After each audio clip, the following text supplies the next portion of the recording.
Alright, so a brief tutorial on duty finder and duty support. This is all really good stuff that I didn't have when I first started playing the game. So, all very cool. If this is your first time, make sure you go ahead and read it.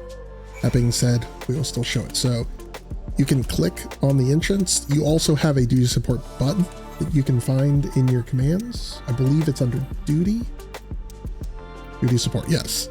So, duty support. So you can put this on your bar, so that way at any time, if you want to run a dungeon with NPCs, you can click on your duty support and it'll bring up your queue here, so you can queue on it. So, and we're going to run through with these NPCs for the first time. And for me, this is actually new content. I have never ran this with the NPCs before, and I am interested.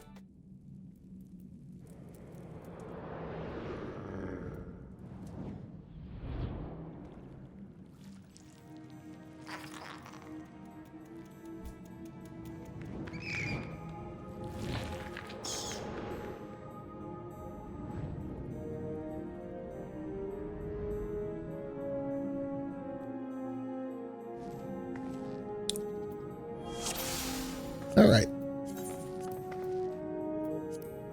So as soon as you go in, you can see party members, which is cool.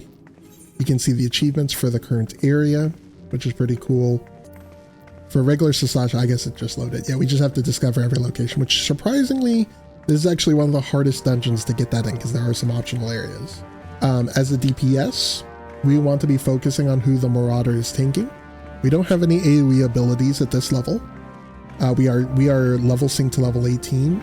As a melee DPS, we are just going to be using our single target rotation on one enemy at the time.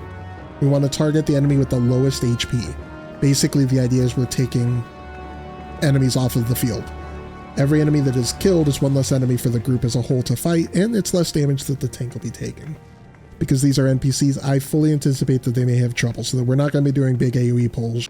The Conjurer says, this cavern is strangely beautiful. This is the sort of thing that, oh, you guys can't see it, but there's, in the chat log, they have banter. And this is the reason I like doing these NPC duties, is because you get to see the banter between the characters. It's less cool when it's these characters. So these are just people who are helping us. But later on, you will have main story characters doing your dungeons with you. And their banter is helping to build their character. All right. So we can see on our map here that this is a dead end. But you want to go down that dead end and get the bloody memo because it tells you what color. It changes every single time you run Sastasha. You can check what color of coral we need to press to open up the secret passageway.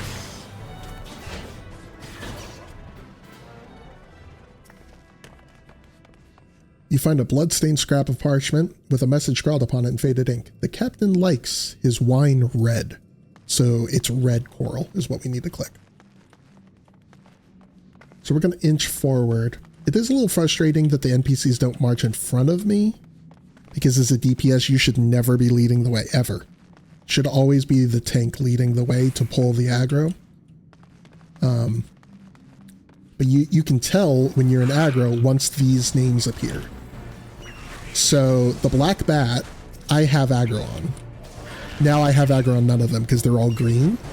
This means none of them are attacking me. They're all attacking somebody else.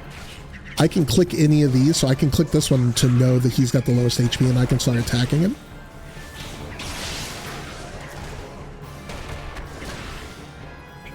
So that can be helpful, especially in larger pulls, right? So if there's a whole lot of enemies and you're like wondering who to attack, if you have your enemy list nearby, which is why I keep it so close to the center of the screen, it becomes very easy to just click who you want to attack if you need to.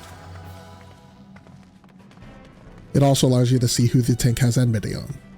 If for any reason as a DPS, you have a red orb, this red orb means they're attacking you.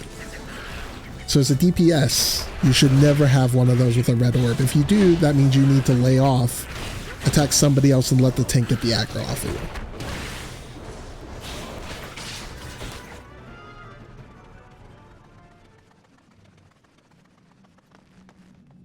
For the clams, you want to kill the clams first, but while they're closed, you can't damage them. With a concerted party, you can usually kill it before it closes its mouth. Every time it opens, it spawns more enemies, so that's why it's important to focus it down first. That being said, not the end of the world, they're relatively weak.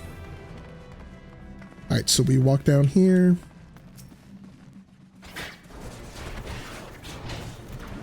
Again, as a monk, I want to be attacking their side or their back if I can help it. Once again, I'll allow the tank to pick up the Shade Seekers. I'm going to attack the clan. It's invulnerable. So if you notice, I selected it really fast. That's because I have my tab targeting set up. By immediately turning to look at it, I auto-targeted the clan without having to worry about clicking it. The less time you spend clicking, the more time you can spend attacking. Especially since sometimes in the heat of battle, it's hard to see where your mouse is. So that's why it's very important to get your tab targeting down and have it working in a consistent way. I was waiting, but okay.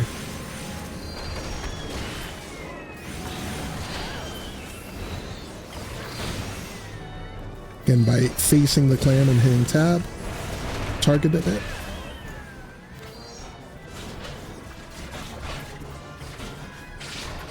There we go.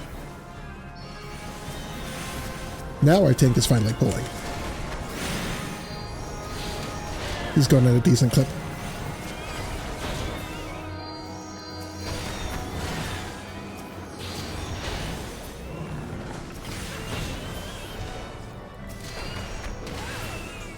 That clam over there is skippable.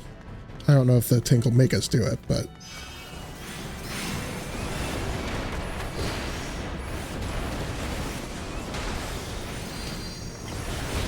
There we go. We killed that one before he could open and close.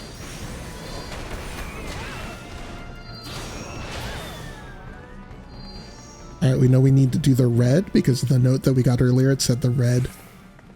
He likes his wine red.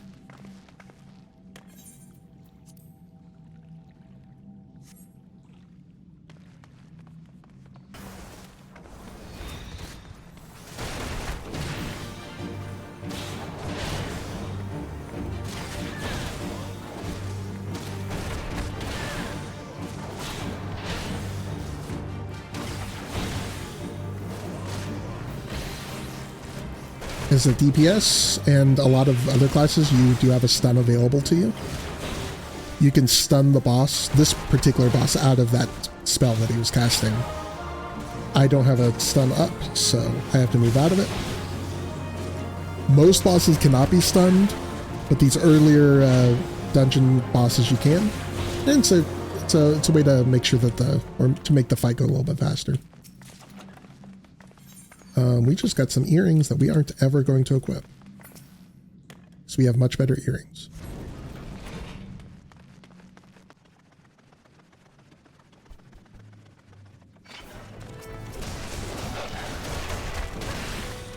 So again, just to slow down what I just did, I hit tab to cycle through the enemies in the cone until I targeted the one that had a green. As a DPS, again, you should only ever be attacking an enemy and targeting an enemy that you have a green circle for. Which is most of the time going to be everybody. If your tank is somewhat decent, they will always have enmity on everything. You would have to really try to pull it off of them. But, especially as a new player or playing through Sastasha in some of the earlier dungeons, you might get queued with a new tank. And it's just something to be mindful of. It's a good best practice, basically.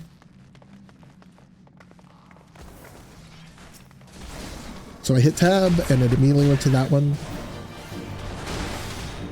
We do want to kill the Reavers first, which are the easier before we fight Captain Madison.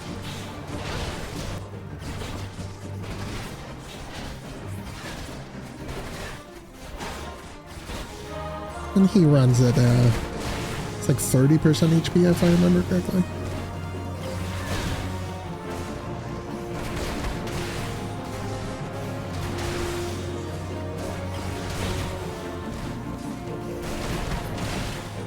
About 50%. All right, so this area is where you're likely to miss your achievement because only 2 of these branches are required to go down. But because we're going through with NPCs, we're going to take our time and go down all of them. First, we do want to fight the middle pack here.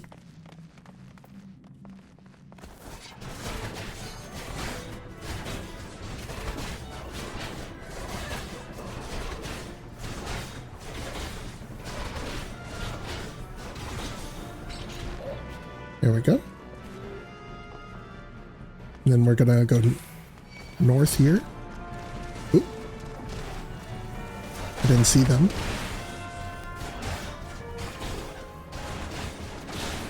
Our tank is taking them from up on those boxes, which makes it a little bit weird. But okay. Get it, NPC. You got it. Alright, so it just explored Rower's Quarters.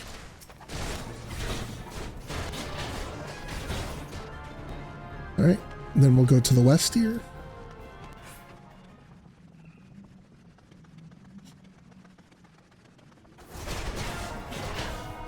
So, when you're coming through this, it is very likely, especially if you're coming with a party of humans, that you're not going to do these side rooms. And the reason for that is, unlike most other games, in a dungeon in Final Fantasy XIV, you are not incentivized to do the extra content. You are not incentivized to do extra pulls. And in fact, in later dungeons, they design them to where there aren't any extra pulls. Most everything is just a linear straight path. All of your experience, you don't get experience from individual enemies. You get experience from bosses. So the bosses are kind of like checkpoints through the dungeon, and that's where you get your experience. You did get a small amount for exploring, but not from fighting and killing extra guys. So for that reason, most people playing through this will not go and do the side rooms because it's simply a waste of time and gives no benefit other than some of these treasures coffers, which they're giving really low level gear that most people don't want or need. So just a heads up, that's why you might experience that when you come through here. I assure you that outside of the achievement for fully exploring Sastasha, you are not missing anything by skipping these rooms. That being said, the benefit of doing duty support is you can do whatever you want. And that's why we are always going to go through these with duty support when we can.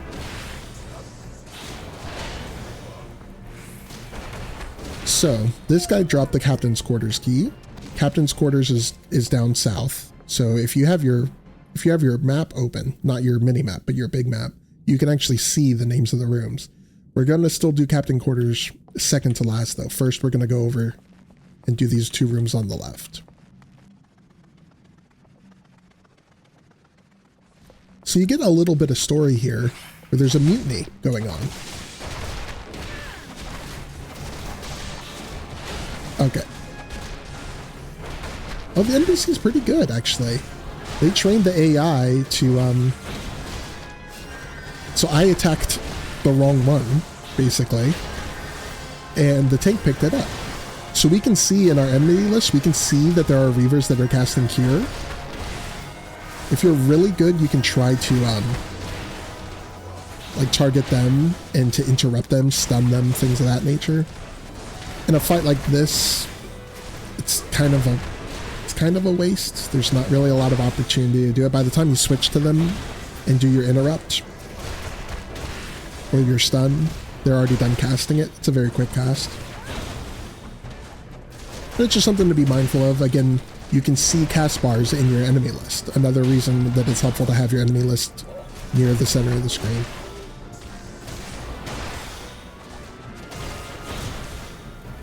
I'm gonna finish off that little guy. And then the big guy. So yeah, so just a fun piece of optional content there. That there was a mutiny that we came and broke up.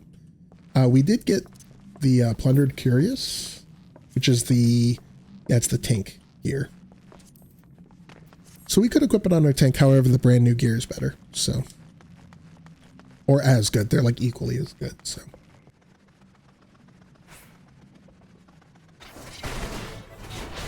So here's the hole, which is their, like, prison, basically.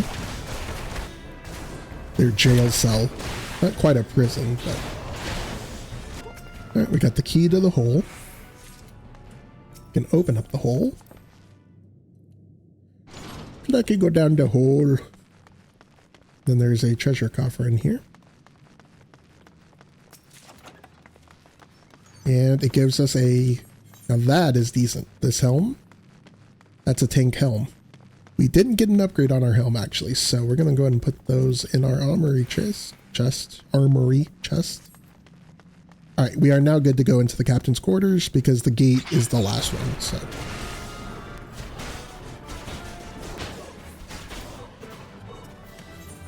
This is a mini boss. Doesn't have a proper boss, but it's again thematic.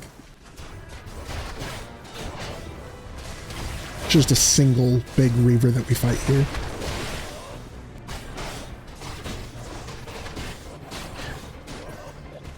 He drops the gate key. So first we had the captain's key, which opened up the captain's quarters. Now we have the gate key, which opens up the Wave Rider gate, which is the last of this circle of rooms to go into. So.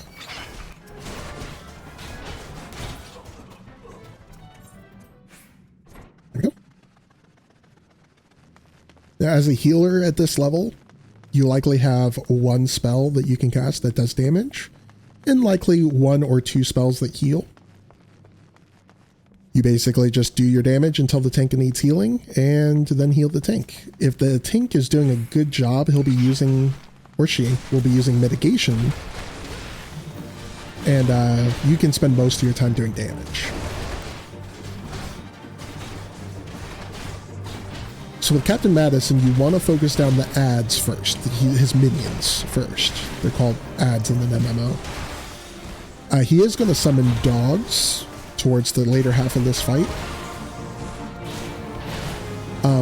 Whether you kill him or not, you still have to fight the dogs. So I do recommend killing the dogs, but only after your tank has grabbed them.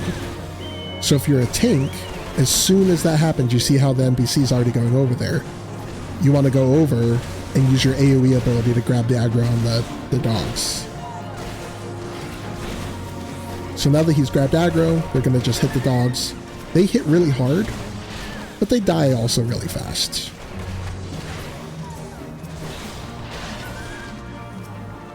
So it's worth it to kill them. All right, we leveled up.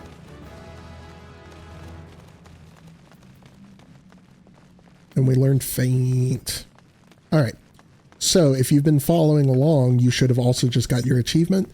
Again, the only rooms that are possibly missable are these three up basically midnight, 11 o'clock and 10 o'clock, and then 2 o'clock and 4 o'clock are the missable rooms. The bottom room and your bottom left and your top right, those are the ones that you have to get. So we have Faint. I don't know where we're going to put Faint for now. We'll just put it here.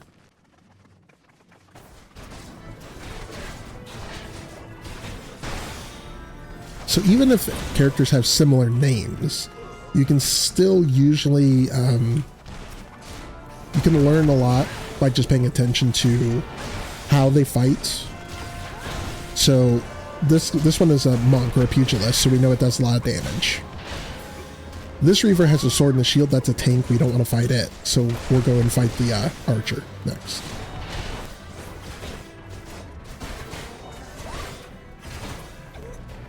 All right. That pack over there is optional. We do not need to fight them. There we go.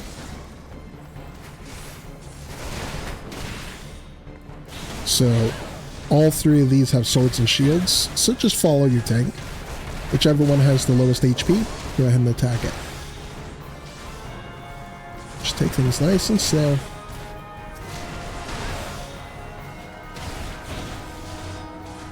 Do your rotations. This pack is also skippable, so you can just walk in here and you can trigger the boss. So for this boss, there is an important mechanic, which is that he starts summoning...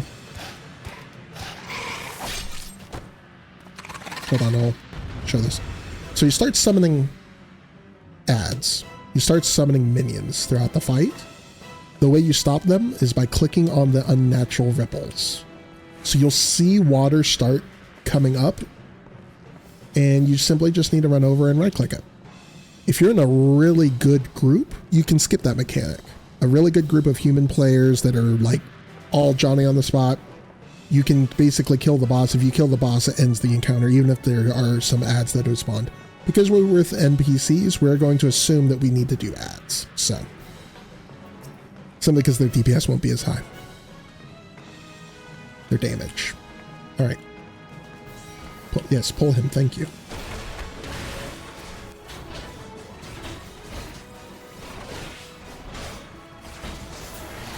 All right. So you see these ripples? So I'm going to click them. The NPCs are not clicking them, which is a little bit concerning to me, but perhaps they don't want us to click them? I don't know. That being said, by clicking them now, those enemies aren't going to spawn, but now this one.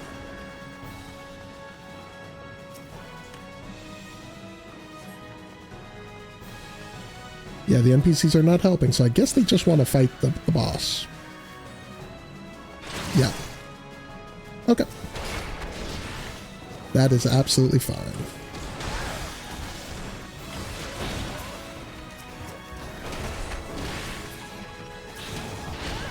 Alright, the boss is starting to get pretty low. Once it gets to 10% HP, I'm going to use my limit break. Which is this bar up at the top. Here we go.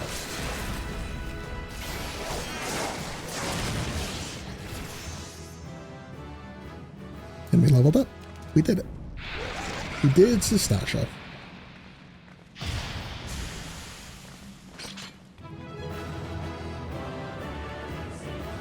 Oh, Myth.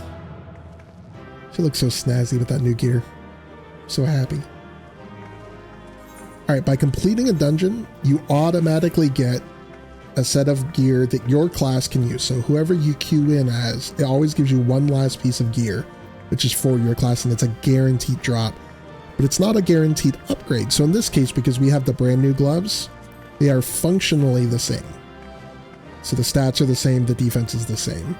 The only difference is the model, and even the model is the same, it's just a recolor of the brand new gloves. The brand new set looks really good, so we're going to use that. So we'll open up the last treasure coffer. Ooh, we got an orchestrion roll. There we go. And then we got a lot of magic user stuff. So we got a lot of magic stuff, but that's a-okay. That's absolutely fine. So we'll exit, and this will automatically complete the objective for the quest that we were on.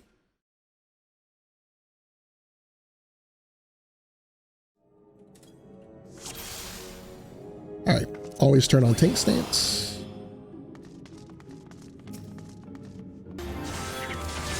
Because we're fighting 4 enemies, using our AoE ability is the best use of our time. I'm going to adjust to point the enemies away from our allies. And then this is more or less it. We're just going to use one ability over and over and over.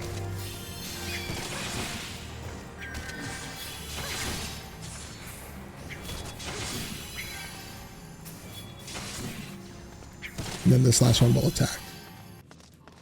We're going to sprint, which will speed us up. And again, you want to practice doing 2 pulls at once. So you tab through the enemies doing shield lobs until you've gotten all of them once. There. Oop, one of the black bats is not attacking us.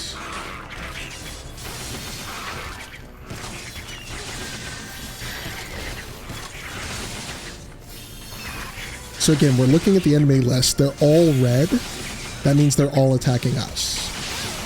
So that means we're doing our job. Our #1 priority is to spam our AoE rotation and get out of ground targeting, which is relatively easy to do because you know everything is going to be aimed at you. So you just make sure your camera is pointed up, looking down. So again, the giant clam, we want to kill the clam first if we can. We cannot.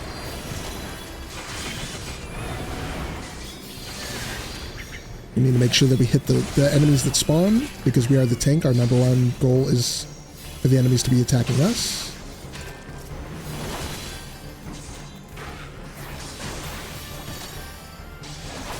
There we go. I'm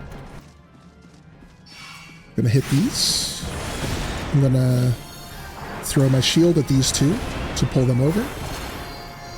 And then I'm going to tank them next to the clam, so that way my AoE is also hitting the clam.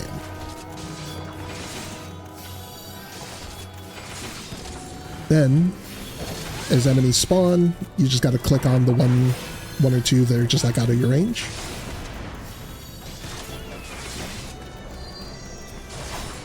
And again, you don't have to be perfect. You saw that the Thaumaturs, the Black Mage, he pulled aggro on one of them, but it was absolutely fine. It's not the end of the world. It's not your job to be perfect. It's just your job to make sure the party stays alive. So again, this is very low level. We don't have a lot of abilities at our disposal, which means it's mostly focused on fundamentals here. We're just trying to do a good job. Not getting fancy, nothing really complex to learn and to do with our abilities. Okay, so one of them pulled extras that spawned. But if you have your tank stance up, one hit will pull aggro back to you, so. But otherwise, just greet everything. So I'm going to target the last one, throw my shield, but I'm going to keep running. Again, rotating who I'm throwing the shield on. And I'm just going to pull these guys in, and we're going to start this fight.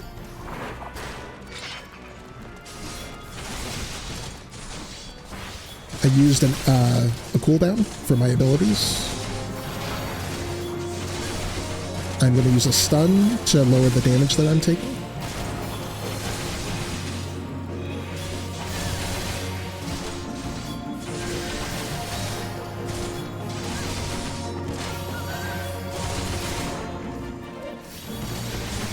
Just move out of the ability, move back to where we were standing, and there we go.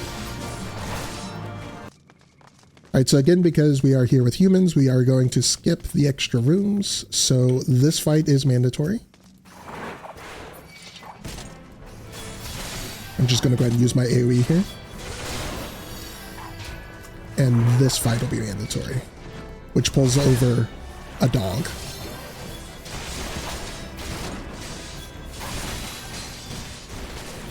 We're going to edge closer until our AoE hits all of them.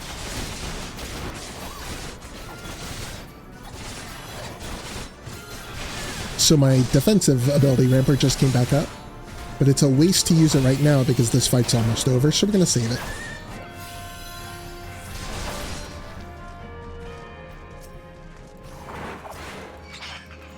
So we only need to fight these two, so we're going to go ahead and pull these two as well, because we know we're going to need to pull them too. And now we're going to use Rampart. So while Rampart is up, for 20 seconds, I take a significant less amount of damage. I'm not using it because I might die. I'm using it because if I take less damage, our healer can do more damage. He can spend more of his cooldowns doing attack spells instead of healing me. As I continue to level as a tank, I will get more and more defensives, and doing dungeons becomes about rotating through the defensive abilities. I'm gonna, as a general rule, wait for your party when you get to boss rooms. Make sure they cross the threshold.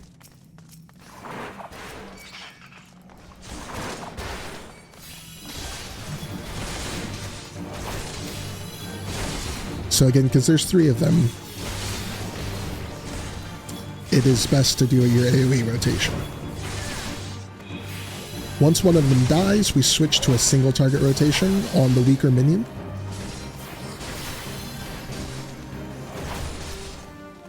And then there was one. Now remember, the dogs are going to spawn, so I've aimed my camera over at the dogs. And we know this because we ran through once with NPCs. This is the benefit of doing a run with NPCs, so you can get an idea for the dungeon of what's going to happen. So I'm going to use my AoE ability a couple of times to make sure I pick all of them up. And again, we're fighting 4 of them now, so we'll continue to use the AoE. Now there are only 2, so we'll switch to single target, and we are done. There we go. So we learned Reprisal, which is another defensive cooldown. It is cast on the enemies instead of on yourself. So you don't want to use it in preparation for a pull. You want to use it once the enemies are already on you.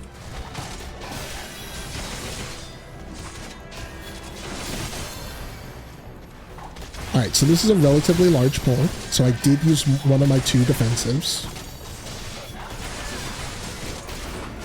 Once this archer is dead, I'm going to move to be in the middle and start hitting this archer as well.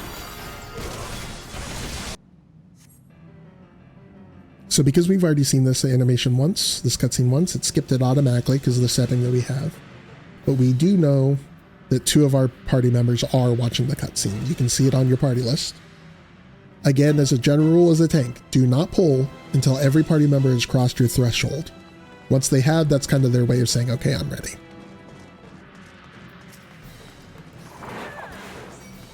Okay, we're going to immediately use Fight or Flight. It's got a 1 minute long cooldown. It is not likely we'll get a second use of it, but it is worth using.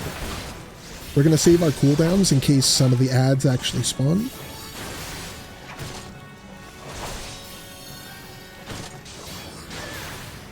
Just move out of the way.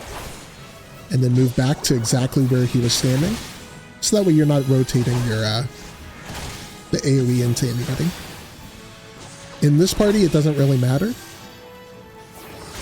But if we had a monk or a dragoon or a different class that cared about directionals, it would matter.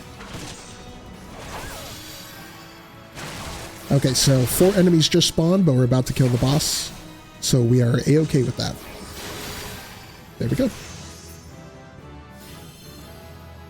Make sure you give a player accommodation, guys, on every single dungeon, because there is a challenge log associated with it.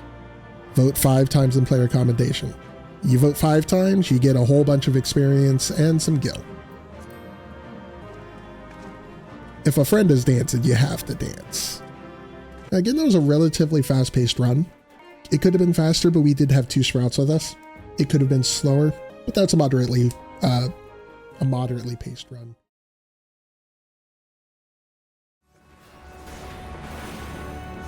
As a general rule, I recommend, especially as healer, communicate with your party. If you aren't super comfortable with really fast pulls, tell them that you're new to healer and you're not super comfortable with it. Now, similar to running with NPCs, when you run this duty or any duty as a healer, you are expected to be filling every global cooldown, or GCD, with a spell. So you always need to be casting at all times. Most of the time you're going to be casting your attack spell, which as a low-level conjurer, it's Stone 2 right now at level 18.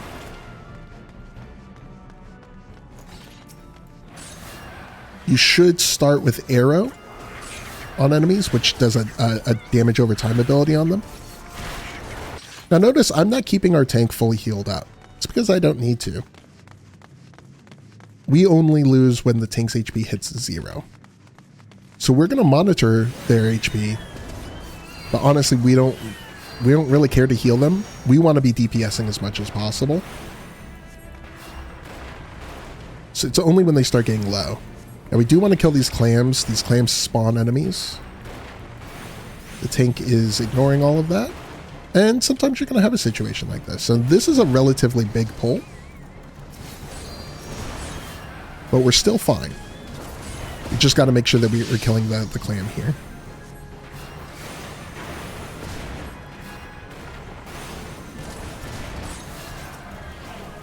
Arrow is instant cast. So you'll notice that I start casting it in a situation like this where things get a little bit crazy. Alright, so I'm going to heal the tank because she's a little low. And then we're going to switch back to attacking the giant clams here.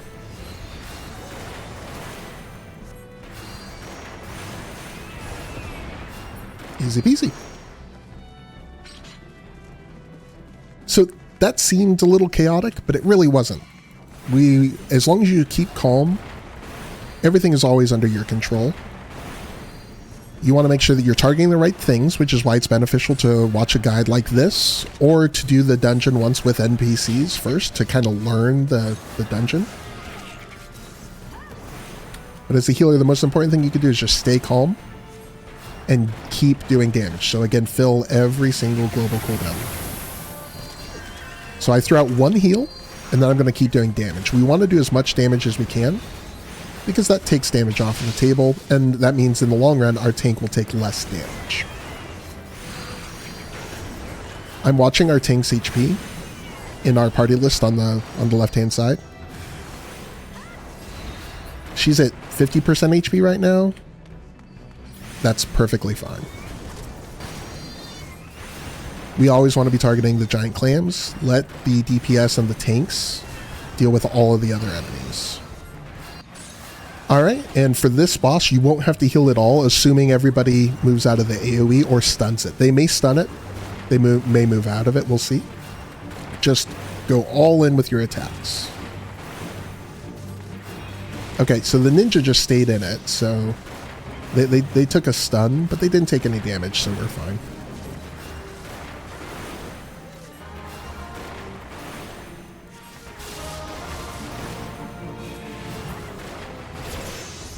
There we go. When the enemies die fast enough, you don't need to heal. This strategy or this way of playing is often called green DPS, which just means the healer is making sure that they're fulfilling their responsibility of also doing damage to the enemies.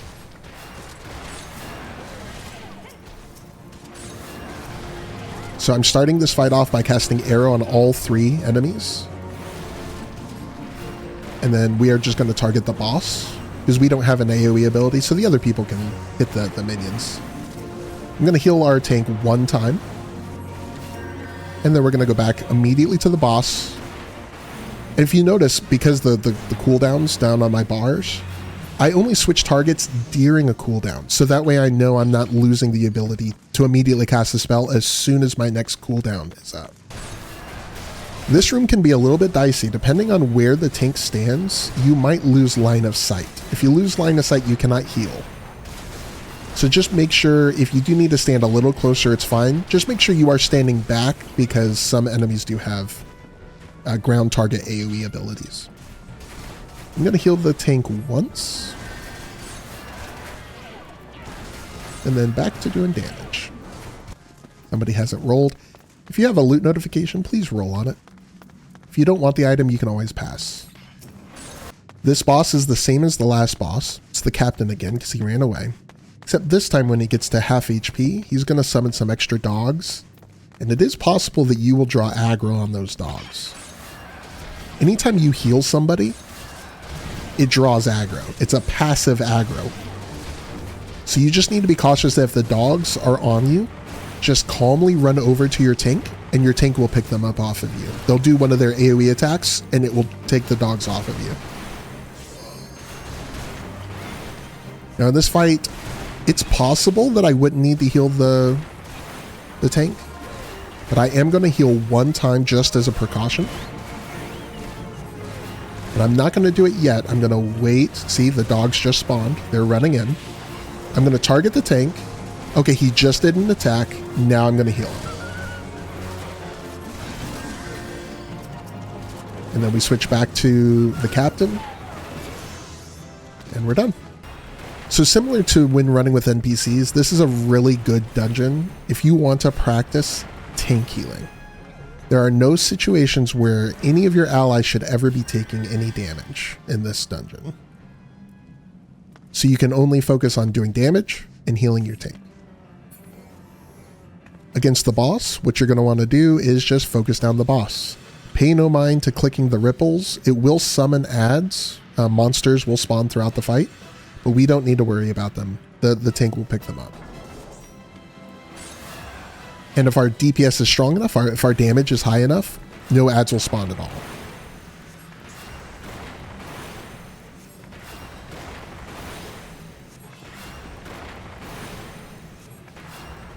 So our tank is clicking the ripples, so I think it's a newer tank. Which is fine. If you notice, the boss's HP is going down faster than our tank's HP is. That means we're on pace to be able to finish this fight without healing our tank once.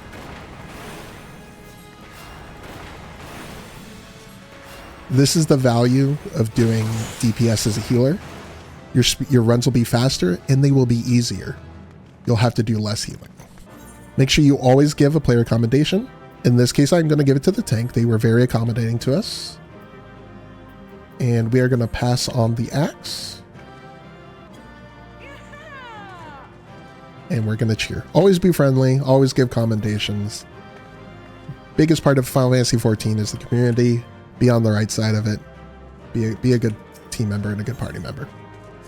If you are intimidated by healing, if you aren't sure that you feel comfortable switching between doing damage and healing, you know, obviously this guide is going to help you a little bit, but the best thing you can do is go in there and try. If you load in and the first thing you say in your party chat is that you're new or that you're just learning healing, they will be more than accommodating, I promise, and you'll have a really good time and you will learn so quickly. It is very important that you at least understand the concept of single target rotation and multiple target or AoE rotations. This is my single target rotation. So in the majority of your like meaningful content, you're going to be doing your single target rotation. So against bosses, in trials, in raid content, and even when you're out soloing, most of the time, you're going to be doing your single target rotation. So that's on the left side of my bars. On the right side, we have a mirrored, let me move it. Oh, maybe it's not easier to see here. So I've got a mirrored set of 3, which is the same thing, 1, 2, 3, 4, 5, 6, but these require me to be holding control. So while I'm holding control, it's control 1, control 2, control 3. I don't have anything on those buttons, so they're not flashing, but control 5, for example. And the idea here is that when I'm holding control, I know I'm doing an AoE ability. So I put all of my AoE rotation on this bar, and then I put all my single target rotation on this bar. So that way in my brain, I know if I'm fighting something and I'm just focusing on one thing, I just press my buttons normal. I know then my brain, my brain tells me, hey, now I'm fighting a group. You want to be doing your AoE rotation. Anytime you are fighting more than 2 enemies at once, you need to be exclusively doing your AoE rotation. So level 15, you can go into Sastasha. At level 15, most classes do not have their AoE abilities yet. Your tank does, but that's it. So if you don't have your AoE ability, your multi-target ability yet, that's fine. Go in and just do your single target rotation, target who the tank is targeting. However, if you have unlocked it, which for Archer, it's level 18. It does 110 potency to all enemies in a cone. Again, for Archer, your default is a cone.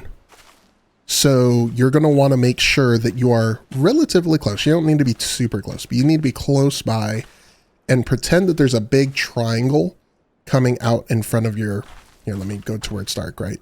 So pretend that this is like a big triangle that's coming out in front of you, a cone. If you've ever played Dungeons and Dragons, or just similar games, right? Yeah, you've got a conal AoE is what it's called. I think it's even wider than that. I think it's like this. And then it extends out relatively far. The thing's going to group everything together. You just want to be at a point that that group is in your cone. All right, so on any pole where there are 2 enemies, we're going to do our single target rotation. On any pole where there are 3 or more enemies, we will do our AoE rotation. So right now there are 4 enemies. So we're going to move ourselves where we can hit all of them. And we're just going to spam quick knock. Alright, and now there's just 1 left, so we switch back to our single target rotation. While the tank is gathering them up, we're going to cast our dot ability on them, which is Venomous Bite. And then we're going to move ourselves, again, where they are all in front of us, and then we're going to just spam quick knock over and over and over.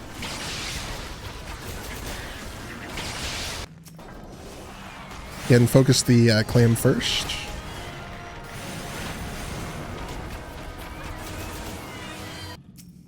Which will spawn the boss. We're going to stand back. Hopefully the tank stuns the boss. Just do your single target rotation. Nope.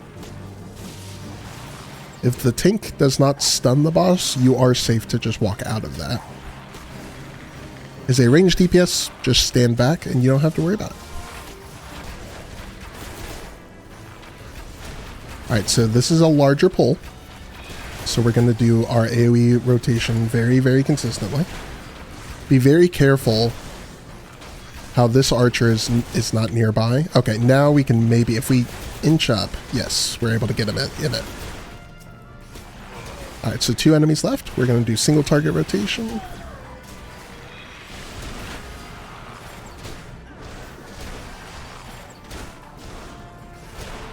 There you go.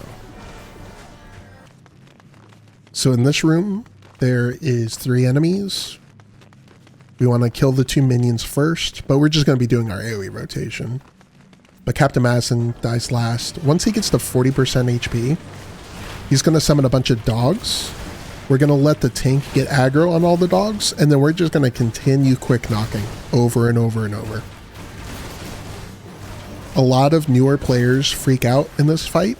Just stay very calm. Don't run around. If a dog is attacking you, just run over to your tank. Your tank will pick them up.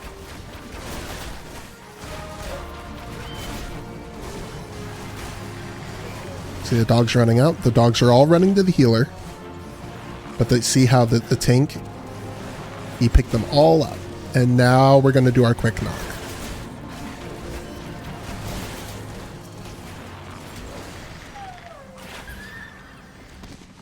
Just by staying calm, not rushing. If I had started attacking earlier, the dogs may have started to attack me. So again, you just want to give the tank a second to grab them. Alright, so while they load in.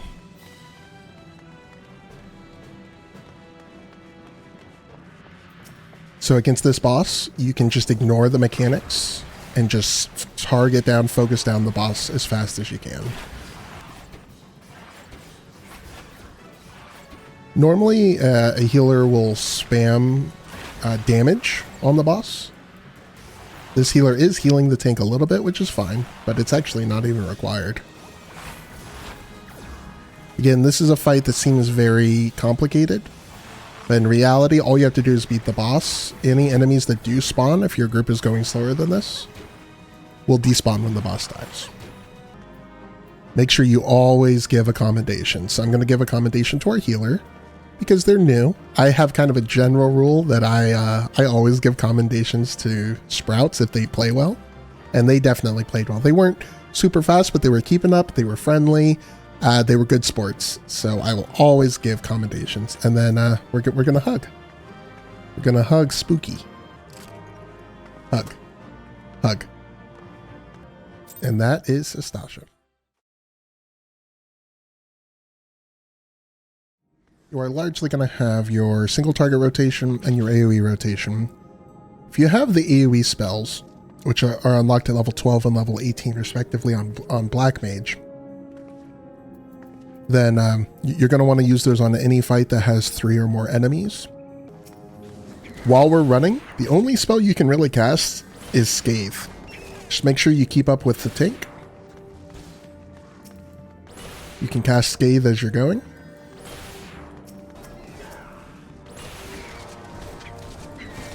Alright. Then we're going to use our AoE rotation here because there are 4 enemies.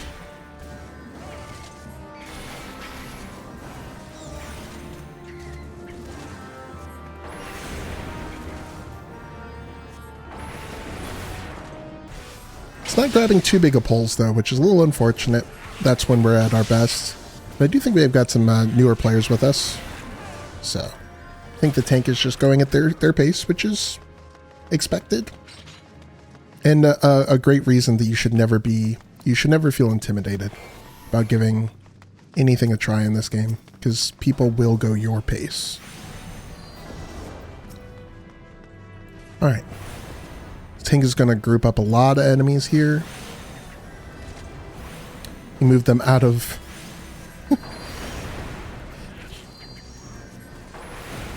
You moved them out of our line of sight, unfortunately, but... There we go. Alright, so we're going to start casting while the clam's mouth is closed. Because you can't hurt it while it's closed, but by the time we're done casting, because our cast times are so slow, his mouth will be open again. Now this is a boss, so you want to make sure you keep your AoE ability up against him. In this case, it's Thunder for me as a Thaumaturge, but if you're an Arcanist, you should have Bio or Miasma. Make sure that those are up on the boss, and just keep at range against him because he does do that conal AoE. That being said, if you've got loot, please roll on it. Roll on your loot. Okay, so this tank is pulling these enemies in with the boss. So run in, target the boss, cast Thunder on him, and then start doing your AoE rotation, and you're gonna... This is where you get a huge amount of value. If you have AoE here, you're doing a lot of damage. That's a lot of damage. So this is one of the benefits of running in Duty Finder, is you do larger pulls, more efficient pulls, and it makes the dungeon run a lot faster than if you do it on Duty Support. Again, there's no shame in doing Duty Support. It's a great way to learn your class, to learn the dungeons, to grow comfortable with the game. The game can be intimidating, which I understand. Alright, so we do need to do the Captain's Quarters here. You want to cast 1 Thunder and then do your single target rotation. He will not be alive long enough to refresh that rotation. This is not a... It's kind of like a mini-boss, kind of. It's the closest thing that Final Fantasy XIV really ever does to a mini-boss. So for this boss, same boss as last time, except at 50% instead of running away, he summons dogs. We're just going to stay calm. We're going to do our damage. We're going to do our AoE rotation. When there are many adds up, and single target rotation when it's just the boss. The only thing you have to do is just be mindful to give the tank the ability, or not the ability, you need to give them a moment to grab aggro on all the dogs before you start going crazy on them.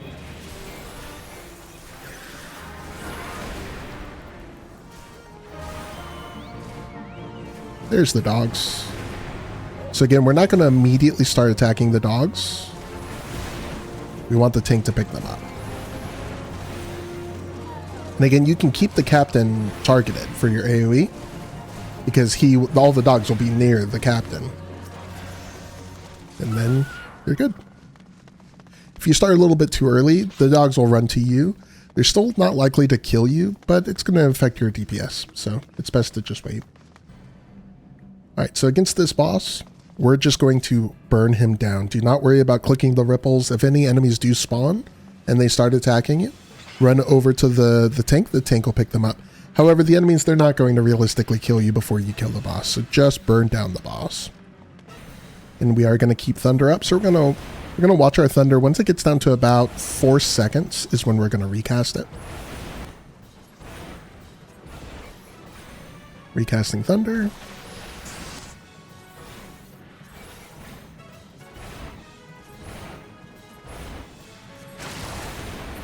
There we go. That is Sastasha. Make sure you always give a commendation. I'm going to give it to our new healer because he was very, very patient despite the tank pulling quite a bit. We're gonna give our healer a hug. We always hug. Oh, thank you for healing us. And that is it. So that is Sastasha as Magical DPS.